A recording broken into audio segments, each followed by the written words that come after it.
ইস, পুকুর কাটতে গিয়ে দুই জামাইকে গোবর মাখতে হলো। দোদ ধরার আমাদের টাকা দিল না।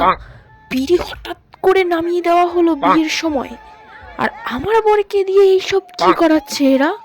জানতে হবে তো। তো শেষ পর্যন্ত ভিডিওটা দেখতে থাকো। তো গায়ে হলুদের পর্ব তো অনেক হলোই, তো পরের স্টেপে আসা যাক। যেহেতু বড় বড় ভিডিও হয়ে যাবে সেই জন্য। তো এখানে সবাই মিলে পুকুর কাটছে গায়ে হলুদ হয়ে যাওয়ার পরে। দুপুর তখন 2:30 মতো বাজে। এটা অনেক দিনের ভিডিও, সেই জন্য এখন ছাড়া হচ্ছে। 31শে জানুয়ারির ভিডিও এখন একটু দেখা হোক। তো এখানে সবাই মিলে পুকুর কাটছে। এরা হচ্ছে 4টে জামাই, আর এখানে হচ্ছে আমার বাবা। চিনতে পারলে কমেন্টে জানিও কোনটা আমার বাবা। তো তারপরে যুদ্ধ চালু হয়ে গেল, কেননা এখানে গোবর ছড়াছড়ি হচ্ছে। পুকুর কাটলে এইসব দেয়, এইসব ইয়ার্কি, সেটা সবাই জানে। আমাদের মধ্যে এইগুলোই হয়। তো সবাইকে গোবর মাখিয়ে দিল। এদিকে জামাইরাও মাখালো বৌদিকে। এটা হচ্ছে ছোট বৌদি, অবশ্য চেনো না, এখানে প্রথম আমার ভিডিওতে প্রথম এসেছে।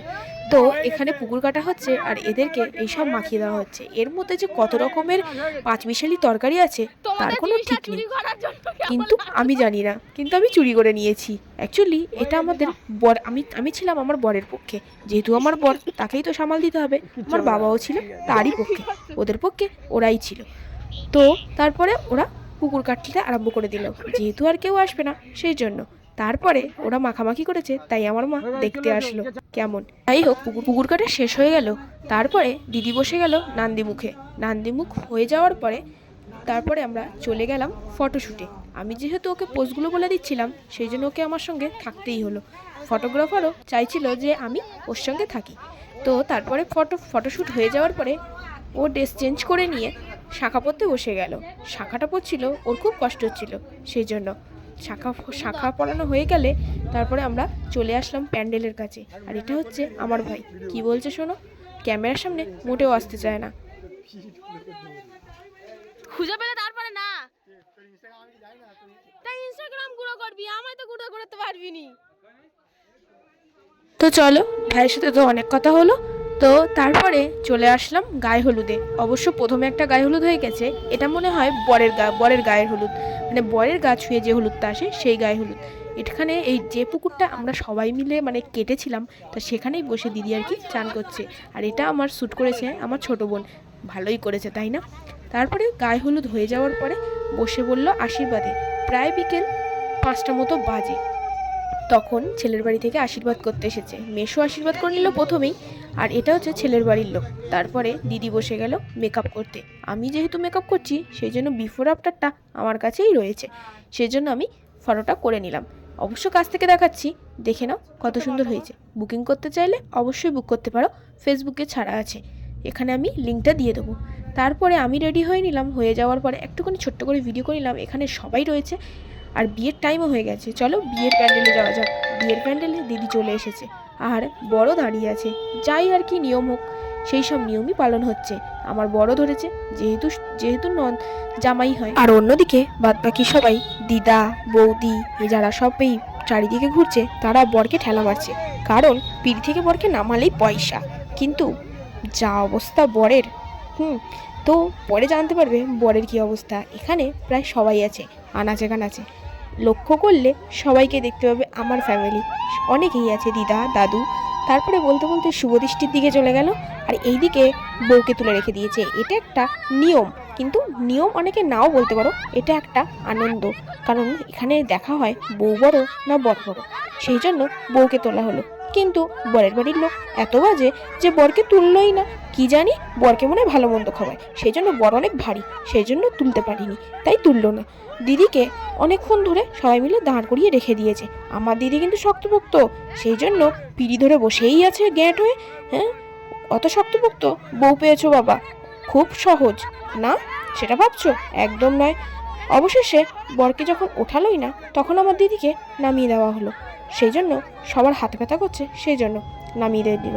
নামিয়ে দেওয়ার পরে শান্ত মস্তিষ্কে মালা বদলটা সারা হয়। একটু বেশি মন খারাপ করে বসলাম, কারণ ওদের সাথে মজাটা আমরা করতেই পারলাম না। তারপরে আস্তে আস্তে হয়ে গেল মালা বদল, আর মালা বদল খুব শান্ত মস্তিষ্কেই হলো। তারপরে আমরা চলে গেলাম বরণে।